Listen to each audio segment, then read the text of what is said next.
Hi everybody, I'm Obs on Obs Avenue, and today I kind of wanted to share with you how our first year of homeschooling went and kind of some good things that happened, maybe some things that we won't do again, just to kind of share our experience. So stay tuned. Okay, so I started our homeschool year by planning the summer, and I had watched lots of tips, and what I found for kindergarten and preschool, I probably have jumped onto the boat a little too fast, but I'm kind of been excited about it. But I went ahead and planned out their curriculum and took them and put them into each week and made a whole binder out of it. And I'll kind of show you what I did. I took a week out. So I have each section in a week. And then what I did is I made this spreadsheet with the things we're studying here on the side and the days of the week up at the top, and then the stuff we're going through here.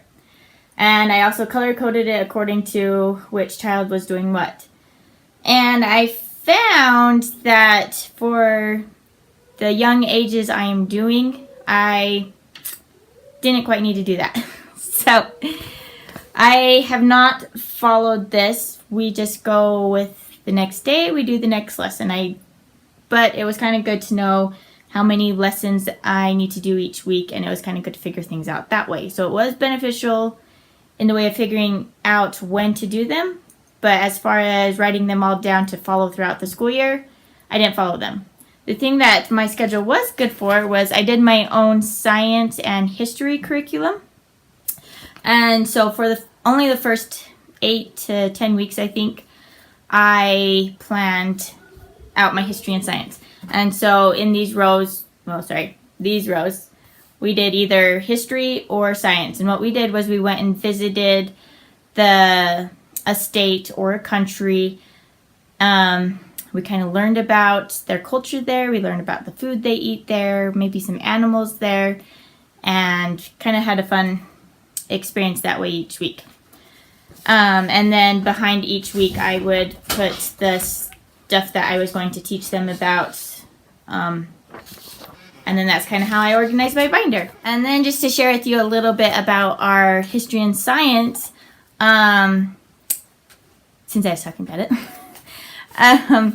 each week, one day, usually on Friday, we would take their little red binders, and then they could put the things that they had learned about. So we had Wyoming, we learned about the state flag, the birds there, and they did little art projects, and it's just kind of a fun thing for them to learn about the animals. They visited Mexico. Sorry. They visited Mexico, learned about culture and animals there. And they went to Australia.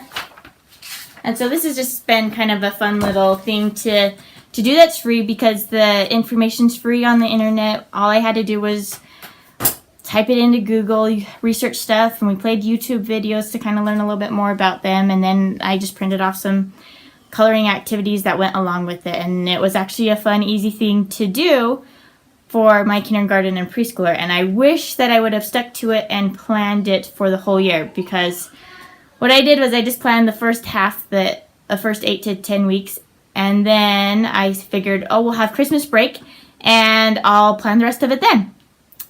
Yeah, didn't happen. I had my baby, and I figured we'll just keep doing a YouTube thing, and we'll figure out something else. So, actually, my homeschool year has been 3 homeschools in one. The first part of the year was really structured and well organized. We had it like 9 o'clock every day. We went into the schoolroom every day. It was really organized. Now we went to the second half of the school year in January and February. You know, when you kind of get into that blah, you kind of get burned out a little bit. Your kids kind of get burned out a little bit. And in that stage, we kind of went into a more relaxed homeschool. We started doing it throughout the house a little bit more. We watched a little bit more YouTube videos, less art projects, and kind of just had a more relaxed setting, just did our work for the day. And now I've kind of stepped it up on this last sprint of our school year and kind of mixed both of them together where it's a little bit more structured. I've planned a little bit more again, and yet we're still taking the relaxed mode of not so right on the dot of things.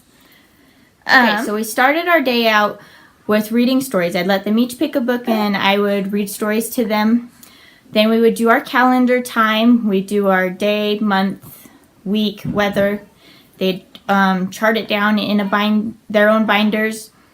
Then we would do our sign language, where we rented a book from the library, and if we couldn't find the word in the book, then we would look it up on YouTube. And the boys would get to pick the word that they wanted to learn. Each of them would pick a word. And it'd either be an animal or a color, or sometimes I'd throw in some action words. They probably learned about 80 to 100 words. And that's been kind of fun for them. And on holidays, we'd learn some sign language songs to go with that holiday. And that's been a good experience. I would highly recommend sign language as some of the first other languages that you teach them. Even my babies, say hi. I even work with them with eat or more or drink. I'll start it out really early. And it's kind of beneficial, and it helps them start talking sooner, and they don't get so frustrated or angry at such a young age because they can communicate. I think that's sometimes problems at a young age when they get tantrum and angry because they can't communicate to you what they need or want. And so sign language is a great tool to have at an early age. So enough about sign language. We would move on to our history and science. That would take from 10 minutes to 45 minutes, depending on how into the lesson they would get. And then if anybody's interested as far as our religious studies go, we will read sometimes out of this Friend magazine that the Church of Jesus Christ of Latter-day Saints offers, and it is $10 for a whole year of subscriptions where you get one magazine a month. And inside is just lots of fun character building stories, all sorts of cool things for them to kind of learn about different kids around the world, and just great little lessons for them to apply into their own lives. Then we'll also take time sometimes to learn about prophets of old and prophets now, and we study 13 articles of faith, which kind of describe things that we believe, and we memorize them and kind of talk about what they mean. Okay, so the next part of our curriculum, I chose to do Horizons Math, and I've actually enjoyed it really well. He's been able to go through it quite easily. Understanding the concepts. I didn't even get the teacher's guide for this because it's been pretty self-explanatory for him, and he's just been able to breeze right through it. There's been a lot of practice, and it will go over something and then move on to the next concept and then come back and go over it again to refresh it in his memory. So it's been kind of good to keep the skills up to level, I thought. And then after math, I take my son, well, by this time it's around 10:30, 11 o'clock in the morning. They break for a little bit of playtime, and I make lunch. We eat, and then by noon I have to take my kindergartner to the school. We've opted to do their specials program. So he goes in for 1 hour each day a week, and he gets to go do PE, library, Spanish, music, and art. And so that's been kind of fun, socializing, getting to participate in some more that I can't quite give him at home. And then we come home and I put my littler ones down for naps, and we do our reading stuff. I started out by just making flashcards and teaching them the sounds of the letters. I have both uppercase and lowercase.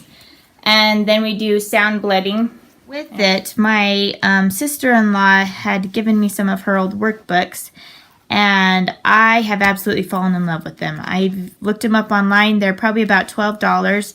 It's from, let's see, School Zone Interactive. And they're so fun and interactive.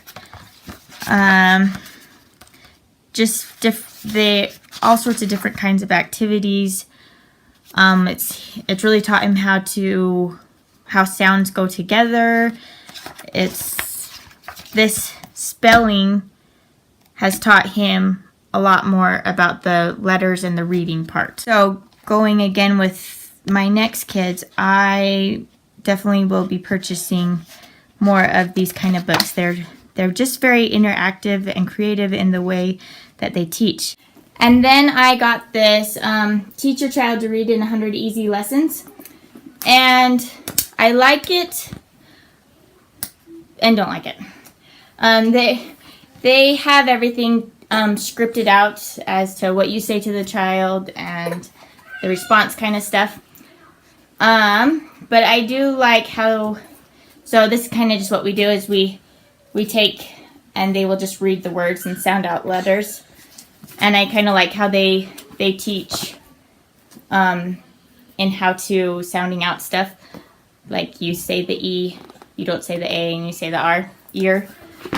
So I kind of liked in the way they teach and in the way of sounding out.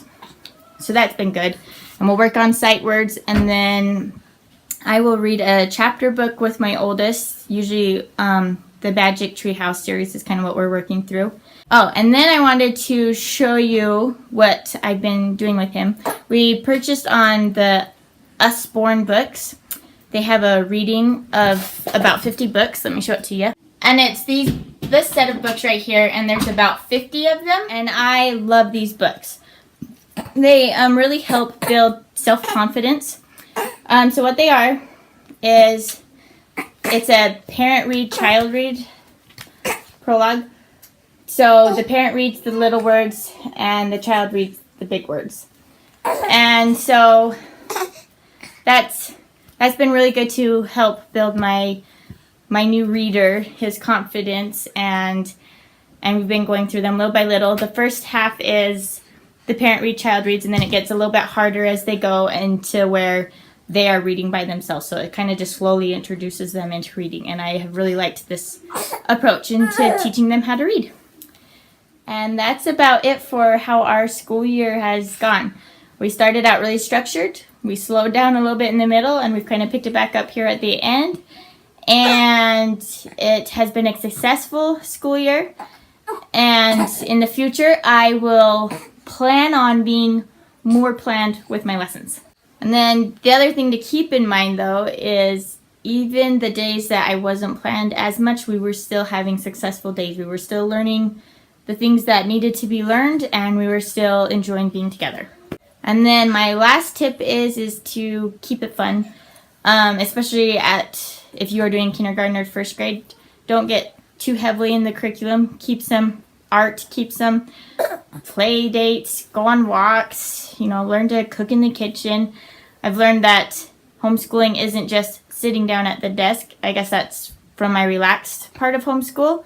I learned that homeschool is homeschool. It's learning at home. It's learning to do chores. It's learning how to cook. It's learning how to be nice to your brothers. I mean, all these life skills are essential to learn. And so those would be my tips for homeschool, and I'm excited to do more years in the future. Okay, bye.